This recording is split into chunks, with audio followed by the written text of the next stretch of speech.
ಇವತ್ತು ಮಾಡೋಣ ನಾವು ಗಜರಿಕೆಯಿಂದ ತುಂಬ ಡಿಫ್ರೆಂಟ್ ಯುನೀಕ್ ರೆಸಿಪಿ, ತುಂಬ ಹೆಲ್ದಿ ರೆಸಿಪಿ, ಕಡಿಮೆ ಇಂಗ್ರೀಡಿಯೆಂಟ್ಸಲ್ಲಿ ಕಡಿಮೆ ಟೈಮಲ್ಲಿ ಫಟಾಫಟ್ ಆಗೋವಂಥ ಒಂದು ಗಜರಿಕೆ ರೆಸಿಪಿ ಅನ್ಬೋದು. ಸೊ ಗಜರಿಕೆ ಸುಮಾರು ಜನಕ್ಕೆ ಇಷ್ಟ ಆಗುತ್ತೆ, ಸುಮಾರು ಜನಕ್ಕೆ ಇಷ್ಟ ಆಗಂಗಿಲ್ಲ. 50% ಅನ್ಕೋಬೋದು. ಬಟ್ ಯಾರಿಗೆ ಇಷ್ಟ ಆಗಂಗಿಲ್ಲ ಅವರಿಗೆ ನಾವು ಈ ಗಜರಿಕೆದು ರೆಸಿಪಿನ ಮಾಡಿಕೊಡ್ಬೋದು. ಯಾಕಂದರೆ ಗಜರಿಕೆ ತುಂಬ ಒಳ್ಳೆಯದು, ತುಂಬ ಜಾಸ್ತಿ ನ್ಯೂಟ್ರಿಷನ್ ಇದೆ, ತುಂಬ ಹೆಲ್ದಿ ಅಂತ ಅನ್ಬೋದು. ಸೊ ಇವಾಗ ಗಜರಿಕೆಯಿಂದ ತುಂಬ ಡಿಫ್ರೆಂಟ್ ಏನಪ್ಪ ಇವರು ಮಾಡ್ತಾರೆ ಅಂತೀರಾ? ಸೊ ನೋಡೋಣ ಬನ್ನಿ. ಅಷ್ಟೋ ತನಕ ಈ ಗಜರಿಕೆನ ಪಕ್ಕಕ್ಕೆ ಇಡೋಣ. ನೋಡಿ, ಇಲ್ಲಿ ಒಂದು ಬೌಲನ್ನು ತಗೊಂಡು ಇದ್ರೊಳಗಡೆ 1 ಕಪ್ದಷ್ಟು ಗೋಧಿ ಹಿಟ್ಟನ್ನು ಹಾಕೊಳ್ಳೋಣ. ಗೋಧಿ ಹಿಟ್ಟು ಇಲ್ಲಿ ನಾವು ಜಡಿ ಮಾಡಿ ಹಾಕೋಬೇಕು.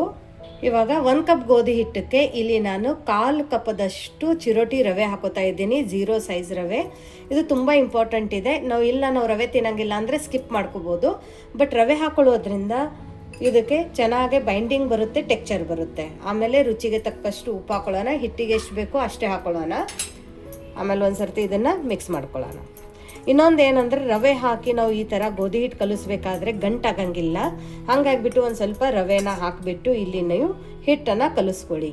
ತುಂಬ ಡಿಫ್ರೆಂಟು, ತುಂಬ ಯುನೀಕು, ತುಂಬ ಟೇಸ್ಟಿ ರೆಸಿಪಿ ಅನ್ಬೋದು. ಮಾರ್ನಿಂಗ್ ಬ್ರೇಕ್ಫಾಸ್ಟಕ್ಕೂ ಕೂಡ ಮಾಡ್ಕೊಂಡು ತಿನ್ಕೋಬೋದು. ಇನ್ನೊಂದು ಅಂದರೆ ವೆಯ್ಟ್ ಲಾಸ್ ಮಾಡೋರಿಗೂ ಕೂಡ ತುಂಬ ಒಳ್ಳೆಯ ರೆಸಿಪಿ ಅಂತ ಅನ್ಬೋದು. ಇದು ನೀವು ಬೇಕಂದರೆ breakfast, lunch, dinner any time ತಿನ್ನುವಂಥ ಒಂದು ಹೆಲ್ದಿ ರೆಸಿಪಿ ಅಂತಲೂ ಕೂಡ ಅನ್ಬೋದು. ಇವಾಗ ಇಲ್ಲಿ ಹಿಟ್ಟನ್ನು ಕಲಿಸ್ಬೇಕಾದ್ರೆ ನಾವು ಸ್ವಲ್ಪ ನೀರು ಹಾಕಿಬಿಟ್ಟು ಇಲ್ಲಿ ನಾವು ಈ ಥರ ಹಿಟ್ಟನ್ನು ಕಲಿಸ್ಕೋಬೇಕು. ಬಟ್ ಇಲ್ಲಿ ಗಂಟಾಗಬಾರ್ದು, ಆ ಥರ ಇಲ್ಲಿ ನಮಗೆ ಹಿಟ್ಟನ್ನು ಕಲಿಸ್ಕೋಬೇಕಾಗಿದೆ. ಒಂದೇ ಸರ್ತಿಗೆ ಜಾಸ್ತಿ ನೀರು ಹಾಕೋಬೇಡಿ, ಇಲ್ಲ ಅಂದರೆ ಏನಾಗುತ್ತೆ, ಹಿಟ್ಟು ಗಂಟಾಗೋ ಚಾನ್ಸಸ್ ಜಾಸ್ತಿ ಇರುತ್ತೆ. ಹಾಗಾಗಿ ಈ ಥರ ಸ್ವಲ್ಪ ನೀರು ಹಾಕ್ಕೊಂಡು ಫಸ್ಟ್ ನಾವಿಲ್ಲಿ ಈ ಥರ ಹಿಟ್ಟನ್ನು ಕಲಿಸ್ಕೊಳ್ಳೋಣ. ಈ ಥರ ಮಾಡೋದ್ರಿಂದ ಇದಕ್ಕೆ ಜಿಗಿ ಕೂಡ ಬರುತ್ತೆ, ಟೆಕ್ಸ್ಚರ್ ಚೆನ್ನಾಗಿ ಬರುತ್ತೆ. ಜಿಗಿ ಬಂದರೆ ಸಾಕು, ಬೇರೆ ಯಾವುದೂ ಇಂಗ್ರೀಡಿಯೆಂಟ್ಸ್ ನಮಗೆ ಇದ್ರೊಳಗಡೆ ಹಾಕೋ ಅವಶ್ಯಕತೆ ಬೀಳೋದಿಲ್ಲ. ಹಾಗಾಗಿ ಇಲ್ಲಿ ಹಿಟ್ಟನ್ನು ಇದೇ ಥರ ಕಲಿಸಿ. ನಾ ಹೇಳಿರೋಂಥ ಎಲ್ಲ ಟಿಪ್ಸನ್ನು ಫಾಲೋ ಮಾಡಿ. 100% ನಿಮ್ಮ ರೆಸಿಪಿಯಲ್ಲಿ ಫೇಲ್ ಆಗಂಗಿಲ್ಲ.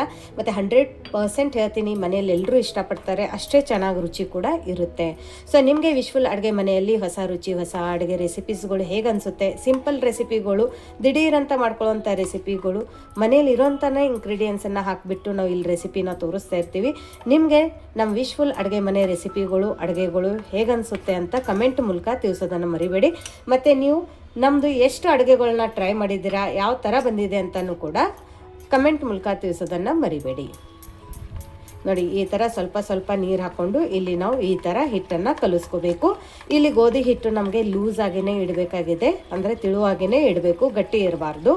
ನೋಡಿ, ಇದನ್ನು ಈ ಥರ ಬೀಟ್ ಮಾಡ್ತಾ ಇಲ್ಲಿ ಹಿಟ್ಟನ್ನು ಕಲಿಸ್ಕೊಳ್ಳೋಣ. ಅಕಸ್ಮಾತ್ ಏನಾಗುತ್ತೆ, ಒಂದೊಂದು ಸರ್ತಿ ಬೆಳಗ್ಗೆ ಗಡಿಬಿಡಿಯಲ್ಲಿ ಮಕ್ಕಳು ಸ್ಕೂಲ್ ವ್ಯಾನ್ ಬರೋ ಟೈಮ್ ಆಗಿರುತ್ತೆ, ಅಥವಾ ನಾವು ಹೇಳೋಕ್ಕೆ ಒಂದು ಸ್ವಲ್ಪ ಲೇಟ್ ಆಗಿರುತ್ತೆ, ಆಫೀಸ್ಗೆ ಹೋಗೋಕ್ಕೆ ಲೇಟ್ ಆಗಿರುತ್ತೆ. ಆ ಟೈಮಲ್ಲಿ ನಿಮಗೆ ಈ ಥರ ಹಿಟ್ಟು ಕಲಿಸೋಕ್ಕೆ ಟೈಮ್ ಇಲ್ಲ ಅಂದರೆ ನೀವೇನು ಮಾಡಿ, ಮಿಕ್ಸರ್ ಜಾರಲ್ಲಿ 1-2 ಸುತ್ತು ತಿರುಗಿಸ್ಕೊಂಡಿದ್ರೆ ಸಾಕು. ನೋಡಿ, ಈ ಥರ ಬೀಟ್ ಮಾಡ್ತಾ ಇಲ್ಲಿ ನಮಗೆ ಹಿಟ್ಟನ್ನು ಕಲಿಸ್ಕೋಬೇಕಾಗಿದೆ. ಒಂದೊಂದು ಸರ್ತಿ ನಾವು ಹೇಳೋಕೆ ಲೇಟ್ ಆದರೆ, ಮಕ್ಕಳು ವ್ಯಾನ್ ಬರೋ ಟೈಮ್ ಆಗಿದ್ದರೆ, ನಮ್ಗೆ ಆಫೀಸ್ಗೆ ಹೋಗೋಕ್ಕೆ ಟೈಮ್ ಇಲ್ಲಪ್ಪ, ತುಂಬ ಶಾರ್ಟ್ ಟೈಮ್ ಇದೆ ಅಂದಾಗ ನೀವು ಇದನ್ನು ಏನು ಮಾಡಬೇಕಂದ್ರೆ, ಈ ಥರ ಮಾಡೋಕ್ಕೆ ಒಂದು ಸ್ವಲ್ಪ ಟೈಮ್ ತಗೊಳುತ್ತೆ ಅಂದರೆ ನೀವು ಮಿಕ್ಸರ್ ಜಾರಲ್ಲಿನೂ ಕೂಡ ಈ ಬ್ಯಾಟರನ್ನು ರೆಡಿ ಮಾಡ್ಕೋಬೋದು. ಬಟ್ ಆದಷ್ಟು ಈ ಥರ ಮಾಡ್ಕೊಂಡಿದ್ರೆ ರುಚಿ ತುಂಬ ಚೆನ್ನಾಗಿ ಬರುತ್ತೆ.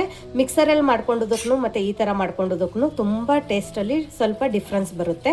ಹಾಗಾಗಿ ನಾನು ಚೆನ್ನಾಗಿ ರುಚಿಯಾಗಿ ಬರಲಿ ಅಂತ ಈ ಮೆಥಡ್ ತೋರಿಸ್ತಾ ಇದ್ದೀನಿ. ನಮಗೆ ಟೈಮ್ ಇಲ್ಲ ಅಂದರೆ ನೀವು ಒಂದು ಸ್ವಲ್ಪ ಮಿಕ್ಸರ್ ಜಾರಲ್ಲಿ ಮಾಡ್ಕೋಬೋದು. ನೋಡಿ, 1 ಗಂಟಾಗಿಲ್ಲ, ನಿಧಾನಕ್ಕೆ ಬೀಟ್ ಮಾಡ್ತಾ ನಾನು ಇಲ್ಲಿ ಹಿಟ್ಟನ್ನು ರೆಡಿ ಮಾಡ್ಕೊಂಡಿದ್ದೀನಿ. ಇವಾಗ ನೆಕ್ಸ್ಟ್ ಇದ್ರ ಒಳಗಡೆ ಸ್ಪೂನನ್ನು ತಕ್ಕೊಳ್ಳೋಣ. ಇದ್ರ ಮೇಲ್ಗಡೆ ಮುಚ್ಚಳನ ಮುಚ್ಚಿಬಿಟ್ಟು ಇದನ್ನು ಒಂದು 10 ನಿಮಿಷ ಇದೇ ಥರ ಬಿಟ್ಬಿಡೋಣ. ಇವಾಗ ಇಲ್ಲಿ ಒಂದು ಪ್ಯಾನನ್ನು ತೊಗೊಂಡು ಇದ್ರ ಒಳಗಡೆ ಎಣ್ಣೆ ಹಾಕ್ಕೊಳ್ಳೋಣ. 1-2 ಸ್ಪೂನ್ ಎಣ್ಣೆ ಹಾಕ್ಕೊಂಡಿದ್ರೆ ಸಾಕು. ಸ್ವಲ್ಪ ಸಾಸಿವೆ ಹಾಕ್ಕೊಳ್ಳೋಣ, ಸ್ವಲ್ಪ ಜೀರಿಗೆ ಹಾಕ್ಕೊಳ್ಳೋಣ. ಇದನ್ನೊಂದು ಸ್ವಲ್ಪ ಚಟಪಟ ಅನ್ನಲಿ. ನೋಡಿ, ಸಾಸಿವೆ ಜೀರಿಗೆ ಚಟಪಟ ಅಂದಂಗೆ ಇಲ್ಲಿ ಒಂದು ಸಣ್ಣ ಈರುಳ್ಳಿನ ಕಟ್ ಮಾಡ್ಕೊಂಡಿದ್ದೀನಿ. ಒಂದು ಸಣ್ಣ ಈರುಳ್ಳಿನ ಕಟ್ ಮಾಡಿಕೊಂಡು ಹಾಕೊಳ್ಳೋಣ. ಈರುಳ್ಳಿ ಒಂದು ಸ್ವಲ್ಪ ಸಣ್ಣದಾಗಿನೇ ಕಟ್ ಮಾಡ್ಕೊಳ್ಳಿ. ಉರಿನ ಮೀಡಿಯಂ ಫ್ಲೇಮಲ್ಲಿ ಇಟ್ಕೊಳ್ಳೋಣ. ಈರುಳ್ಳಿ ಇದು ಒಂದು ಸ್ವಲ್ಪ ಹಸಿ ವಾಸನೆ ಹೋಗೋ ತನಕ ಇಲ್ಲಿ ನಾವು ಈರುಳ್ಳಿ ಹುರ್ಕೋಬೇಕಾಗತ್ತೆ. ಇವಾಗ ಈರುಳ್ಳಿದೊಂದು ಸ್ವಲ್ಪ ಹಸಿ ವಾಸನೆ ಹೋದಂಗೆ ಇದರ ಒಳಗಡೆ ಒಂದು ಅರ್ಧ ಕ್ಯಾಪ್ಸಿಕಮ್ ಇಲ್ಲಿ ಸಣ್ಣದಾಗಿ ಕಟ್ ಮಾಡಿ ಹಾಕೋತಾ ಇದ್ದೀನಿ. 2 ಹಸಿಮೆಣಸಿನಕಾಯಿನ ಸಣ್ಣದಾಗಿ ಕಟ್ ಮಾಡಿ ಹಾಕೊಳ್ಳೋಣ. ನೋಡಿ ಕರಿಬೇವು ಕೂಡ ತೊಗೊಂಡಿದ್ದೀವಿ. ಇವಾಗ ಕರಿಬೇವು ಏನು ಮಾಡೋದು ಅಂದರೆ ಈ ಥರ ತಕ್ಕೊಂಡ್ಬಿಟ್ಟು ಕೈಯಲ್ಲಿನೇ ಈ ಥರ ಒಂದು ಸ್ವಲ್ಪ ಚೂಟ್ ಬಿಟ್ಟು ಹಾಕೊಳ್ಳೋಣ ಸಣ್ಣದಾಗಿ. ಇವಾಗ ಇದ್ರದ್ದು ಫ್ಲೇವರ್ ಚೆನ್ನಾಗಿ ಬಿಡುತ್ತೆ. ಇವಾಗ ಇದ್ರ ಒಳಗಡೆ ಒಂದು ಟೊಮೆಟೊನ ಸಣ್ಣದಾಗಿ ಕಟ್ ಮಾಡಿ ಹಾಕ್ಕೊಂಡಿರೋದು. ನಿಮ್ಮ ಹತ್ರ ಯಾವ ತರಕಾರಿ ಇದೆ ಎಲ್ಲ ತರಕಾರಿ ಹಾಕ್ಕೋಬೋದು. ಇವಾಗ ನೋಡಿ ಇದನ್ನು ನೀಟಾಗಿ ಮಿಕ್ಸ್ ಮಾಡ್ಕೊಳ್ಳೋಣ. ಮೀಡಿಯಮ್ ಫ್ಲೇಮಲ್ಲಿ ಇಟ್ಕೊಳ್ಳೋಣ. ಇವಾಗ ತರಕಾರಿ ಎಲ್ಲ ತುಂಬ ಬೇಗ ಬೇಯಬೇಕು, ಚೆನ್ನಾಗಿ ಬೇಯಬೇಕು, ರುಚಿಯಾಗಿ ಬೇಯಬೇಕು ಅಂದರೆ ಇದ್ರೊಳಗಡೆ 1/4 ಸ್ಪೂನಷ್ಟು ಉಪ್ಪನ್ನು ಹಾಕೊಳ್ಳೋಣ. ತರಕಾರಿಗೆ ಎಷ್ಟು ಬೇಕು ಅಷ್ಟೇ ಉಪ್ಪು ಹಾಕೋಬೇಕು. ಯಾಕಂದರೆ ಆಲ್ರೆಡಿ ನಾವು ಹಿಟ್ಟಲ್ಲಿ ಬೇರೆ ಉಪ್ಪನ್ನು ಹಾಕ್ಕೊಂಡಿದ್ದೀವಿ ನೋಡಿ. ಇವಾಗ ಇದನ್ನು ಲೋ ಫ್ಲೇಮಲ್ಲಿ ಮಧ್ಯ ಮಧ್ಯದಲ್ಲಿ ಕೈ ಆಡಿಸ್ತಾ ಇದನ್ನು ಕೂಡ ಹುರ್ಕೊಳ್ಳೋಣ. ಸೊ ಇದು ಹುರಿಯೋ ತನಕ ನೆಕ್ಸ್ಟ್ ಇವಾಗ ನೋಡಿ 2 ಕ್ಯಾರೆಟನ್ನು ತೊಗೊಂಡ್ಬಿಟ್ಟು ಕ್ಯಾರೆಟನ್ನು ತೊಳೆದ್ಬಿಟ್ಟು ಒರೆಸ್ಬಿಟ್ಟು ತೊಗೊಂಡಿದ್ದೀನಿ. ಇದ್ರ ಮೇಲ್ಗಡೆದು ನಾವು ಸಿಪ್ಪೆನ ತಕ್ಕೊಳ್ಳೋಣ. ಪಕ್ಕಕ್ಕೆ ಮಧ್ಯ ಮಧ್ಯದಲ್ಲಿ ಕೈ ಆಡಿಸ್ತಾ ಈರುಳ್ಳಿ ಕೂಡ ಹುರ್ಕೋಬೇಕು, ಇಲ್ಲಾಂದರೆ ಸೀದೋಗುತ್ತೆ. ಇವಾಗ ನೋಡಿ ಈ ಸಿಪ್ಪೆನ ನಾವು ತಗೊಂಡ್ಬಿಡೋಣ. ಕ್ಯಾರೆಟದ ಮುಂದಿನ ಭಾಗ ಮತ್ತು ಹಿಂದಿನ ಭಾಗನೂ ಕಟ್ ಮಾಡ್ಕೊಳ್ಳೋಣ. ಈ ಸಿಪ್ಪೆನ ತಗೊಂಡ್ಬಿಡೋಣ. ಇವಾಗ ನೋಡಿ ಇಲ್ಲಿ ತುರಿಯೋ ಮಣೆ ಇರುತ್ತಲ್ಲ, ಮೀಡಿಯಮ್ ಆಗಿ ತುರಿಯೋ ಮಣೆ ಅದನ್ನು ತಗೊಳ್ಳೋಣ. ಆಮೇಲೆ ಇಲ್ಲಿ ಕ್ಯಾರೆಟನ್ನು ಈ ಥರ ತುರ್ಕೊಳ್ಳೋಣ. ತುಂಬ ದಪ್ಪ ತುರಿ ಇರೋದನ್ನು ತಗೋಬೇಡಿ, ಸ್ವಲ್ಪ ಮೀಡಿಯಮ್ ಆಗಿರೋದನ್ನೇ ತಗೊಳ್ಳಿ. ಇಲ್ಲ ಇನ್ನೂ ಸಣ್ಣ ತೊಗೊಂಡಿದ್ರೂ ಪರವಾಗಿಲ್ಲ. ಇನ್ನೂ ಯಾರು ನೀವು ನಮ್ಮದು ವಾಟ್ಸಪ್ ಗ್ರೂಪನ್ನು ಜಾಯಿನ್ ಆಗಿಲ್ಲ ಅಂದರೆ ವಿಶ್ವಲ್ ಅಡುಗೆ ಮನೆ ವಾಟ್ಸಪ್ ಗ್ರೂಪ್ ಲಿಂಕನ್ನು ಡಿಸ್ಕ್ರಿಪ್ಷನ್ ಬಾಕ್ಸಲ್ಲಿ ಕೊಟ್ಟಿದ್ದೀವಿ. ಆ ಲಿಂಕ್ ಮೇಲೆ ಕ್ಲಿಕ್ ಮಾಡಿದರೆ ಸಾಕು, ನೀವು ನಮ್ಮ ಜೊತೆ ಕನೆಕ್ಟ್ ಆಗ್ತೀರಾ. ನಿಮ್ಗೇನೇ ಕ್ವರೀಸ್ ಆಗಿರ್ಬೋದು, ಡೌಟ್ಸ್ ಆಗಿರ್ಬೋದು, ಅಲ್ಲಿ ನೀವು ನಮ್ಮ ಜೊತೆ ಕಮ್ಯುನಿಕೇಟ್ ಮಾಡ್ಬೋದು. ಕಣ್ಣಿಗಂತೂ ಗಜರಿಕಾಯಿ ತುಂಬಾ ಒಳ್ಳೆಯದು. ಮಕ್ಕಳಿಗೆ ಡೈಲಿ ಒಂದು ಗಜರಿಕಾಯಿನ ತಿನ್ನೋಕೆ ಕೊಡಿ, ಆವಾಗ ಕಣ್ಣಿನ ದೃಷ್ಟಿ ಕೂಡ ತುಂಬ ಚೆನ್ನಾಗಿರುತ್ತೆ. ಇಲ್ಲಿ 2 ಕ್ಯಾರೆಟನ್ನು ನಾನು ಈ ಥರ ತುರ್ಕೊಂಡಿರೋದು. ಇವಾಗ ಇದನ್ನು ಪಕ್ಕಕ್ಕಿಡೋಣ. ನೋಡಿ ಕ್ಯಾರೆಟ್ ತುರಿಯೋ ತನಕ ಲೋ ಫ್ಲೇಮಲ್ಲಿ ಇಲ್ಲಿ ನಮ್ಮದು ತರಕಾರಿ ಕೂಡ ಹುರಿದು ರೆಡಿಯಾಗಿದೆ. ತುಂಬ ಜಾಸ್ತಿ ತರಕಾರಿನ ಹುರ್ಕೋಬಾರ್ದು, ಸ್ವಲ್ಪ ಕ್ರಂಚಿಯಾಗಿದ್ದರೆ ತಿನ್ನಬೇಕಾದ್ರೆ ಸಖತ್ತಾಗಿ ಟೇಸ್ಟ್ ಬರುತ್ತೆ. ಇವಾಗ ಫ್ಲೇಮನ್ನು ಆಫ್ ಮಾಡ್ಕೊಳ್ಳೋಣ. ಆಫ್ ಮಾಡಿಕೊಂಡು ನಾವೇನು ತುರ್ಕೊಂಡು ಬಂದಿದ್ವಿ ಕ್ಯಾರೆಟ್ ಅದನ್ನು ಹಾಕೊಳ್ಳೋಣ. ಇವಾಗ ಇದನ್ನು ಇದೇ ಬಿಸಿಯಲ್ಲಿ ಮಿಕ್ಸ್ ಮಾಡ್ಕೊಳ್ಳೋಣ. ಇವಾಗ ನೋಡಿ ಇಲ್ಲಿ ನಮ್ಮದು ತರಕಾರಿ ಹುರಿದು ರೆಡಿಯಾಗಿದೆ. ನೆಕ್ಸ್ಟ್ ಇವಾಗ ಇದನ್ನು ತೊಗೊಂಡ್ಬಿಟ್ಟು ಇಲ್ಲಿ ನೋಡಿ ನಾವು ನೆನೆಯೋಕೆ ಇಟ್ಟಿದ್ವಲ್ಲ ಗೋಧಿ ಹಿಟ್ಟು, ಅದ್ರ ಒಳಗಡೆ ನಾವು ಹುರ್ಕೊಂಡು ಬಂದಿರುವಂಥ ತರಕಾರಿನ ಹಾಕ್ಕೊಳ್ಳೋಣ. ಥಾಲಿಪೀಟಿ, ಚಪಾತಿ, ಪೂರಿ, ಪರಾಠ ತಿಂದು ತಿಂದು ಬೇಜಾರಾದಾಗ ಈ ಥರ ಹೆಲ್ದಿ ರೆಸಿಪಿನ ದಿಢೀರಂತ ಮಾಡ್ಕೋಬೋದು. ಇದಕ್ಕೇನೆ ಸ್ವಲ್ಪ ಕೊತ್ತಂಬರಿ ಸೊಪ್ಪು ಕೂಡ ಹಾಕ್ಕೊಳ್ಳೋಣ. ಇದನ್ನು ಇವಾಗ ಮಿಕ್ಸ್ ಮಾಡ್ಕೊಳ್ಳೋಣ. ನೋಡಿ ಕನ್ಸಿಸ್ಟೆನ್ಸಿ ಇಲ್ಲಿ ನೀವು ಚೆಕ್ ಮಾಡ್ಕೋಬೋದು. ನೋಡಿ ಇದೆಲ್ಲ ತರಕಾರಿ ಹಾಕೊಂಡ ನಂತರ ಹಿಟ್ಟು ಇಲ್ಲಿ ಇನ್ನೂ ಗಟ್ಟಿ ಆಗುತ್ತೆ. ಇಷ್ಟು ಗಟ್ಟಿ ಇರಬಾರ್ದು. ಇವಾಗ ಇದ್ರೊಳಗಡೆ ಒಂದು ಸ್ವಲ್ಪ ನೀರನ್ನು ಹಾಕ್ಕೊಳ್ಳೋಣ. ಆಮೇಲೆ ಮಿಕ್ಸ್ ಮಾಡ್ಕೊಳ್ಳೋಣ. ತುಂಬ ಗಟ್ಟಿ ಇರಬಾರ್ದು, ಸ್ವಲ್ಪ ಲೂಸಾಗೇ ಇರಬೇಕು. ತರಕಾರಿ ಹಸಿದೆ ಹಾಕ್ಬೋದಲ್ಲ, ಯಾಕೆ ಹುರಿದಿದ್ದೀವಿ ಅಂತ ನಿಮಗೆ ಅನ್ನಿಸ್ಬೋದು. ಬಟ್ ಹುರಿದು ಹಾಕೊಳ್ಳೋದ್ರಿಂದ ಸ್ವಲ್ಪ ಬಾಯಿಯಲ್ಲಿ ಮೀಡಿಯಮ್ ಆಗಿ ಕ್ರಂಚಿ ಬರುತ್ತೆ. ತಿನ್ನಬೇಕಾದ್ರೆ ಹಸಿ ಹಸಿ ಅನ್ಸಂಗಿಲ್ಲ. ಸೊ ಹಸಿ ವಾಸನೆಯೂ ಹೋಗಿರುತ್ತೆ ಮತ್ತು ಹಸಿ ಅಂಶನೂ ಹೋಗಿರುತ್ತೆ. ಅದಕ್ಕೋಸ್ಕರ ಇಲ್ಲಿ ನಾವು ತರಕಾರಿನ ಸ್ವಲ್ಪ ಹಸಿ ವಾಸನೆ ಹೋಗೋ ತನಕ ಹುರ್ಕೊಂಡು ಇದ್ರ ಒಳಗಡೆ ಹಾಕ್ಕೊಂಡಿರೋದು. ನೀವು ಈ ಮೆಥಡಲ್ಲಿ ಟ್ರೈ ಮಾಡಿ, ನಿಮ್ಗೆ ಖಂಡಿತ ಇಷ್ಟ ಆಗುತ್ತೆ, ಮಕ್ಕಳಿಗೂ ಕೂಡ ಇಷ್ಟ ಆಗುತ್ತೆ.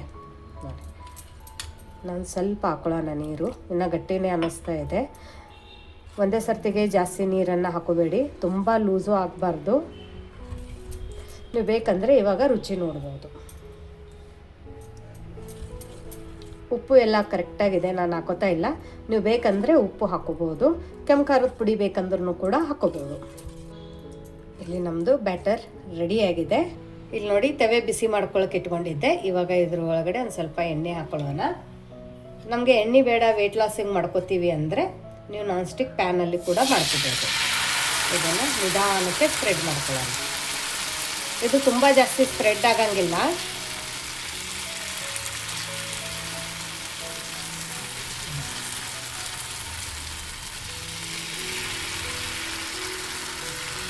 ನೀವು ಇದೇ ಥರ ಹಾಕೋಬೇಕು. ಎಷ್ಟು ದೊಡ್ಡದು ಬೇಕು ಅಷ್ಟು ದೊಡ್ಡದು ಹಾಕೋಬೋದು, ಬಟ್ ಈ ಥರ ಹಾಕೋಬೇಕು. ನೀವು ನಾರ್ಮಲ್ ದೋಸೆ ಹಂಗೆ ತೀಡಿದರೆ ಬರೋದಿಲ್ಲ.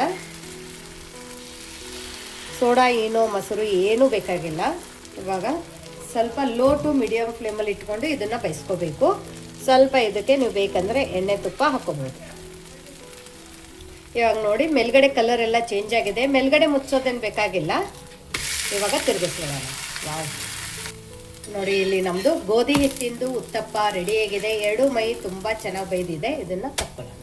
ವಾವ್, ಇನ್ನೂ ಒಂದು ಕೂಡ ಅದೇ ಥರ ಹಾಕ್ಕೋಬೇಕು. ಅದಕ್ಕಿಂತ ಮುಂಚೆ ಇದ್ರ ಒಳಗಡೆ ಒಂದು ಸ್ವಲ್ಪ ಎಣ್ಣೆ ಹಾಕ್ಕೊಳ್ಳೋಣ. ಆಮೇಲೆ ಈ ಬ್ಯಾಟರನ್ನು ಹಾಕ್ಕೊಳ್ಳೋಣ.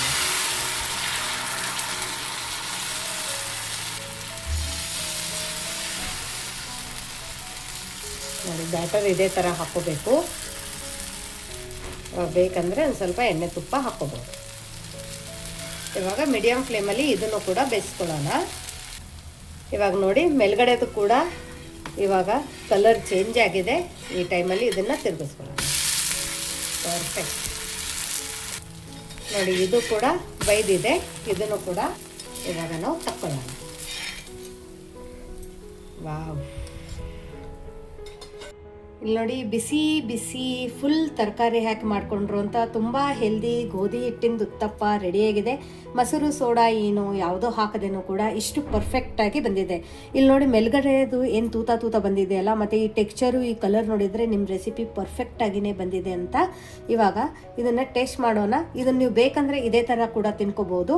ಅಥವಾ ಈ ಗೋಧಿ ಹಿಟ್ಟಿನ ದೋಸೆನ ನಾನು ಯೂಶ್ವಲಿ ಈ ಥರ ಕಡಲೆ ಬೀಜದ್ದು ಚಟ್ನಿ ಪುಡಿ ಜೊತೆ ತಿಂತೀನಿ. ಶೇಂಗಾ ಹಿಂಡಿ ಜೊತೆ ಒಳ್ಳಲ್ಲಿ ಕುಟ್ಟಿರೋದಿದೆ, ನೋಡ್ಬೋದು ನೀವು. ಸುಮಾರು ಜನ ತೊಗೊಂಡಿದ್ದಾರೆ, ಅವ್ರಿಗೆ ತುಂಬ ಇಷ್ಟ ಆಗಿದೆ. ಯಾರಿಗಾದರೆ ಬೇಕಂದರೆ ಡಿಸ್ಕ್ರಿಪ್ಷನಲ್ಲಿ ವಾಟ್ಸಪ್ ನಂಬರ್ ಇದೆ, ಅಲ್ಲಿ ಮೆಸೇಜ್ ಹಾಕಿ ನಿಮ್ಮ ಡೀಟೇಲ್ಸ್ ಸಿಗುತ್ತೆ. ನೋಡಿ ಗೋಧಿ ಹಿಟ್ಟಿಂದು ಉತ್ತಪ್ಪ ಜೊತೆ ಇಲ್ಲಿ ನೀವು ಚಟ್ನಿ ಕೂಡ ಸರ್ವ್ ಮಾಡ್ಬೋದು. ಇದು ಹುರುಗಡ್ಲೆ ಮತ್ತು ಶೇಂಗಾ ಚಟ್ನಿ ನಾನು ಮಾಡ್ಕೊಂಡಿದ್ದೀನಿ. ನೀವು ಬೇಕಂದರೆ ಕಾಯಿ ಚಟ್ನಿ ಜೊತೆ ಕೂಡ ತಿನ್ಬೋದು. ಬಟ್ ನಿಜವಾಗ್ಲೂ ಹೇಳಬೇಕಂದ್ರೆ ಈ ಕಡಲೆ ಬೀಜದ ಚಟ್ನಿ ಜೊತೆ ಮಾತ್ರ ಸಖತ್ತಾಗಿರುತ್ತೆ, ತುಂಬ ಟೇಸ್ಟಿಯಾಗಿರುತ್ತೆ. ನೀವು ಮೇಲ್ಗಡೆ ಒಂದು ಸ್ವಲ್ಪ ತುಪ್ಪ ಹಾಕ್ಕೊಂಡು ತಿಂದರೆ ಅಂತೂ ಸ್ವರ್ಗ, ತುಂಬಾ ಸಖತ್ತಾಗಿರುತ್ತೆ. ನೋಡಿ ಎಷ್ಟು ಪರ್ಫೆಕ್ಟಾಗಿ ಬಂದಿದೆ. ಇದೆಲ್ಲ interesting recipe, just wow recipe. ಇದನ್ನು ಇವಾಗ ನಾನು ಈ ಥರ ಕಡಲೆ ಬೀಜದ ಚಟ್ನಿ ಪುಡಿ ಜೊತೆ ತಿಂತೀನಿ. ವಾವ್, ಬಾಯಲ್ಲಿಟ್ಟರೆ ಬೆಣ್ಣೆ ಥರ ಕರ್ಗೋಗುತ್ತೆ. ಗೋಧಿ ಹಿಟ್ಟಿನ ಮಾಡಿದ್ದೀವಿ ಅಂತ ಯಾರೂ ಅನ್ನೋದಿಲ್ಲ. ಅಷ್ಟೂ ಸಖತ್ತಾಗಿದೆ, ಅಷ್ಟೂ ಒಳ್ಳೆ ರುಚಿ ಇದೆ. ನೀವು ಒಂದು ಸರ್ತಿ ಇದನ್ನು ಮಾಡ್ಕೊಂಡು ತಿಂದರೆ ಡೈಲಿ ಮಾಡ್ಕೊಂಡು ತಿಂತೀರ, ಅಷ್ಟೂ ಚೆನ್ನಾಗಿದೆ. ಸೊ ನಿಮಗೆ ಇವತ್ತಿಂದ ಈ ಅಡುಗೆ ಈ ರುಚಿ ಹೇಗೆ ಅನ್ನಿಸ್ತು ಅಂತ ಕಮೆಂಟ್ ಮೂಲಕ ತಿಳಿಸೋದನ್ನು ಮರಿಬೇಡಿ. ಮತ್ತೆ ಸಿಗೋಣ ನಾವು ಇದೇ ಥರ ಹೊಸ ರೆಸಿಪಿ, ಹೊಸ ಅಡುಗೆ, ಹೊಸ ರುಚಿ ಜೊತೆ ನಮ್ಮ ವಿಶ್ಫುಲ್ ಅಡುಗೆ ಮನೆಯಲ್ಲಿ. Thank you.